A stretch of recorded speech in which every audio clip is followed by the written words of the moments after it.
personal story is fascinating, from how you grew up to your academic life to your becoming a monk. Can you share that with us? Well, it's pretty simple, although it may seem drastic. I've grown as a teenager, first in the countryside, then in Paris, doing studies.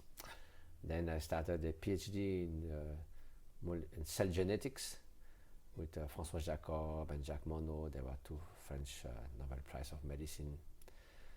Meantime, when I was 21, just before entering Pasteur Institute, I traveled to India, North Bengal, Darjeeling, where I met great spiritual teachers, especially Kangyur Rinpoche, my root teacher.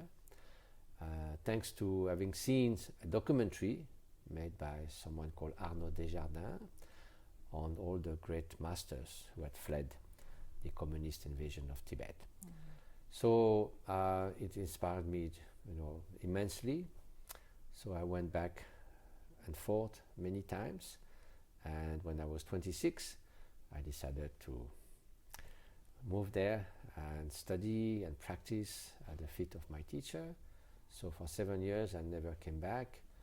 Then I started coming back a little bit, but for 25 years basically, then I lived near Dilgo Khyentse Rinpoche, another great Tibetan master. Mm-hmm. And 25 years I was sort of flying low, just trying to be with those great teachers and practicing a little bit, studying. And so that was my life for a very long time, living extreme simplicity. There had no room for 22 years, slept on the floor near my teacher. And then in 1997, things changed a little bit. I did a dialogue with my late father, the French philosopher Jean-François Ravel, and that led to a book called The Monk and the Philosopher. Right. And that had a kind of, became a kind of bestseller. Mm-hmm. It was translated in 21 languages or something. And because of that, two things happened. First, I started to become more engaged with, meeting people in the West, scientists, people of all walks of life.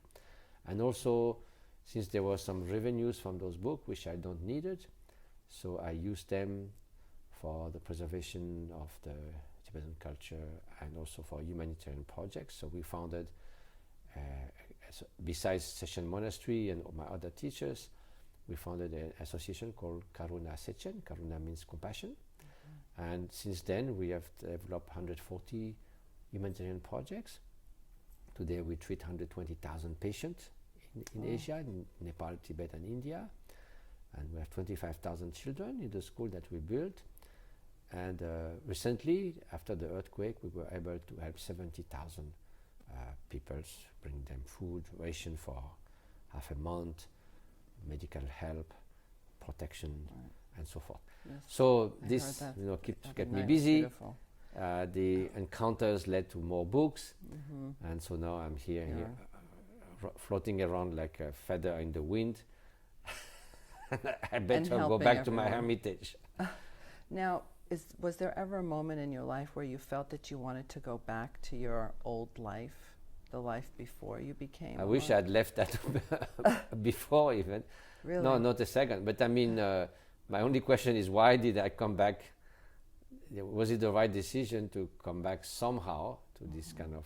Of course, I've been engaged in wonderful collaboration with scientists studying the effect of mind training on the brain. Mm-hmm. Not just, of course, the sake of scientific discovery is wonderful in itself, but also it's a way to contribute something to society, in education, in bringing more emotional intelligence, a more altruistic society, hopefully, if you have more altruistic individuals.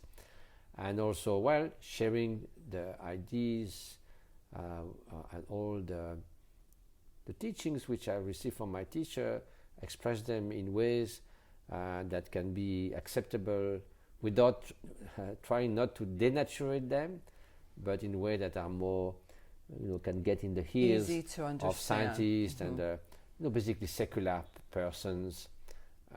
And so, but at the same time, I'm always asking the question, wouldn't it be better to continue to live in hermitage and progress a little bit more in my practice in the end what is most useful. So of course sometimes I seek advice from my teachers, like someone like the Dalai Lama said, try to maybe half-half.